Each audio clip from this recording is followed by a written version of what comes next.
Murakoze nyakubahwa Perezida wa Repubulika, nitwa Oswald Mutuyezu, murakuri Radio 10, aho nitwa Oswald Oscar Kim. Ndagira ngo bazi ikibazo kirebana n'ibikorwa remezo iby'amazi n'iby'amashanyarazi. Urebye intambwe yatewe kuva u Rwanda rwavuka bundi bushya ni nini cyane, nko ku mashanyarazi arabona nje ntero rwenyine. Uruganda rw'ibyuma rw'i Musanze rukoresha megawati zingana n'izo u Rwanda rwari rufite muri 1994, megawati 40. Ariko nubwo amashanyarazi ahari anyuzamo akabura, hakaba blackout. Ni iki kizakorwa kugira ngo amashanyarazi aboneke ubudacika, bityo abashoramari bayakeneye, abaturage bayakeneye babe bizeye 100% ko iki atari ikibazo? Ni kimwe nyakubahwa Perezida wa Repubulika n'amazi, bikorwa by'amazi byarubatswe, ariko ubona umuvuduko ukwiyongera kw'abaturage, ukwiyongera kw'amasite mashya yo gutura bigenda imbere y'ingano y'amazi. Muri iyi mpeshyi ho byabaye ibindi. Nyakubahwa Perezida wa Repubulika, ni iki kibura kugira ngo amazi ajya ari menshi no mu mpeshyi tuyabone? Ikinababaza nuko mu gihe cy'imvura asenya akica, akongera imikoki, ibibanza bihenze by'ikigaruka ugasanga habaye ikintu cy'igikoki kinini, abakire amazu bubaka ntibashyireho uburyo bufata amazi. Nyakubahwa Perezida wa Repubulika, mwagira icyo mubivugaho mukatwizeza wenda ko hari igihe kizagera bikakemuka burundu? Murakoze. Ngira ngo mu byo utangiye uvuga usa naho usobanuye icyo kibazo. Bavuze aho twahereye ko hari hameze, hagomba kuba hatandukanye n'ubu ngubu ko hameze. Ni ukuvuga ngo ni investments zigomba gukorwa, ariko nk'uko nigeze kubivuga nsubiza ikindi kibazo, ibyo twifuza gukora byo urabizi ni byinshi, ariko amikoro ahari ntabwo angana nabyo. Duhora dushaka uko amikoro yiyongera kugira ngo twongere mu bikorwa, ari iby'amazi ari iby'amashanyarazi. Biriya bindi bavugaga bimwe si amikoro yandi akenewe y'igitangaza, usibye gukoresha noneho ibyo dufite. Management y'ibintu, hari n'amazi nyine y'imvura agira cyakahitana ibintu. Rimwe na rimwe hari ubwo hari ibishobora gukorwa n'abantu ku giti cyabo cyangwa na leta bafatanyije, cyane cyane biri mu bushobozi bwacu kugira ngo bibe ariko rimwe na rimwe ntibikorwe nk'uko bikwiriye. Ibyo ni ibintu bihoraho. Ni ukureba rero uko leta yongera ingufu, yongera ubushobozi, ariko yongera no gukurikirana, kureba ko ntabwo twahora dufite impamvu ituma tudakora n'ibyo dufitiye ubushobozi, kandi ni byinshi ibyo dufitiye ubushobozi ariko bidakorwa. Urumva ko bigomba kuba bituruka mu bantu, mu nzego, ariko icyo gihe rero hagomba gukurikiranwa nibura kugira ngo ibishoboka ibyo dufitiye ubushobozi bikorwe, ibyo tudafitiye ubushobozi gushakwa nabwo bishoboye kwihuta n'icyo cyifuzo. Rero urebye nta ibyo wavuze, ni ibibazo byo bihoraho imyaka yose, ariko tugomba guhora dushakira abantu bakora ibintu uko bikwiye, babikorera igihe, bakoresha amikoro ahari, adahari hari n'uburyo nanone bwo gukomeza gushaka ayo mikoro.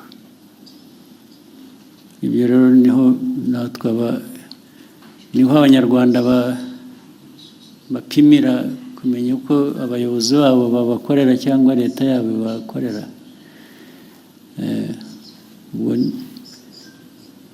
Igihe kigeze turishyura, turabyishyura, nabyo byakongerwagamo imbaraga, abaturage bakabitubaza koko, ndetse bamwe bakadusezerera bakavuga ko tutakoze ibihagije kandi byari bishobotse. Buriya bagira igihe cyabo bakwiye kuba bifatiramo bakaduhana. Thank you. Repubulika ni Discovery Mutesi nyine inkorera mama rwa Gasabo. Ikibazo cyane gishingiye ku bijyanye n'amategeko ahari yemerera abakozi ku murimo, ariko dufite ikibazo muri iyi minsi cyaho abakozi bakorera ibigo byigenga private sector, aho usanga batabaha amasezerano y'akazi, abo bahaye amasezerano y'akazi nabo ntibabahe ibyo amategeko asaba, ndetse rimwe na rimwe ntibabishyure, binagenda bikagera no muri company za security, aho ushobora umuntu kumara amezi 3 adahembwa kandi mu by'ukuri usanga anahembwa amafaranga make cyane ari munsi y'50. Ikibazo ni ukureba uburyo abashinzwe kubahiriza amategeko bafasha abakorera muri private sector kugira ngo abakozi bakoreramo nabo bahemberwe ku gihe. Ibyo niko bikwiriye kuba bimeze. Bibaho njya mbona na hano mu mujyi hari ubwo abantu bagera batya bajya kwibarabara kubera ko abantu babakoresha batabishyuye. Ntabwo ari byo. Abo abantu we shall sort it out. Since ababishinzwe hano ba ministers haraba, it should not happen. Hakwiye kubaho accountability no kuri abo bantu bakoresha abantu ntibabishyure. It has been happening several times. Bimaze iminsi bibaho.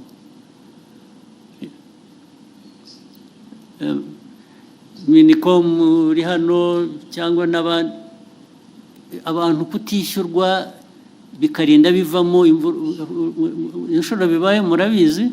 You have seen it? Minister of Local Government mwarabibonye? Bibaho cyane. Kuki bikwiye kubaho? Kandi iyo byabayeho inkurikizi kuba tabishyura baba bakwiye kuba babishyura nizi. Anyway, yihorere. Icyo kibazo kirumvikana, it will be sorted out one way, bizakemuka ku buryo bumwe cyangwa ubundi. Murakoze nyakubahwa Perezida wa Repubulika, nashakaga gusoreza ku kijyanye naho ibiciro bigeze ku isoko bigaragara ko bihenze, kandi si mu Rwanda gusa ni ku isi, ariko hari ibyiciro by'abantu bakigowe ndetse bakaba ari n'abakozi ba leta ku mishahara, abanyamabanga nshingwabikorwa b'utugari, abaganga ndetse na bamwe mu bakora mu nzego. Ibyo bibazo birazwi kandi bihoraho, bizanahoraho. Hari ibintu bihora bihinduka. Ntabwo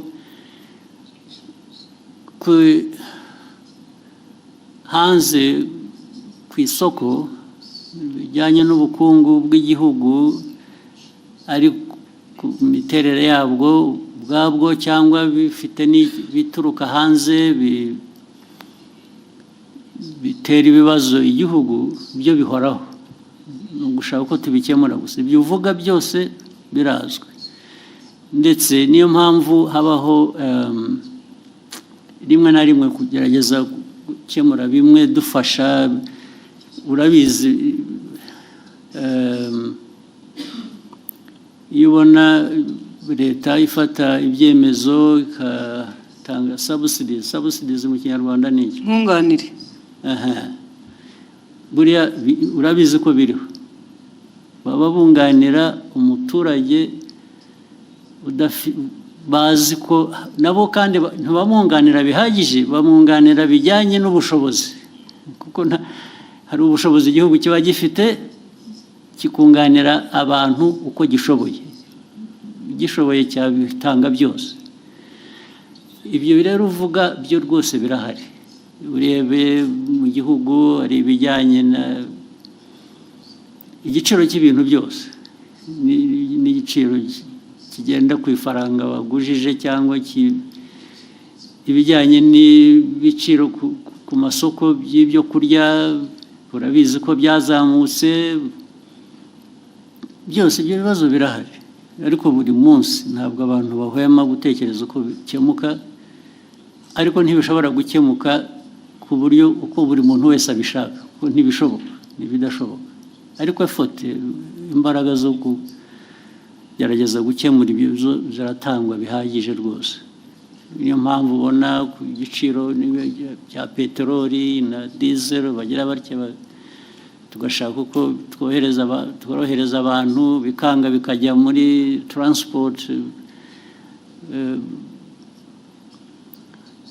igiciro cyayo ukuntu bizamuka.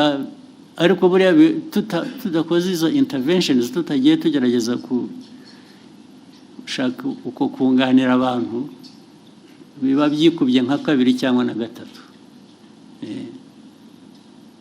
Munyemere ndasoreza ku kijyanye n'isuku. Umujyi wa Kigali uyu muri iyi minsi hari ikibazo cy'aya mazu manini yuzuye maremare dukoreramo cyangwa se n'ibindi, bisa nkaho wagira ngo ntihubatse uburyo bwo kurekura amazi ayivaho cyangwa se umwanda, ku buryo bigera ku mugoroba ukumva mu mujyi wa Kigali ntabwo hafite impumuro mbi, mu by'ukuri ugasanga ntabwo hahuye n'ishusho umujyi wa Kigali cyangwa u Rwanda ku bijyanye n'isuku. Icyo ni ikibazo kigomba kizakemuka.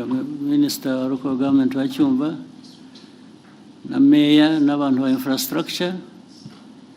Mwe ntimubizi, ugomba kubyumvira hano mubibwiwe mwari mubizi, kuki bidakemuka? Ugomba gukemuka uburyo bumwe cyangwa ubundi. Gukemuka babwira abantu kubaka cyangwa gukora ku bikorwa, cyangwa se abantu hakaba penalties zijya mu gukemura ibyo bibazo, nabyo vuba na bwangu bikurikira.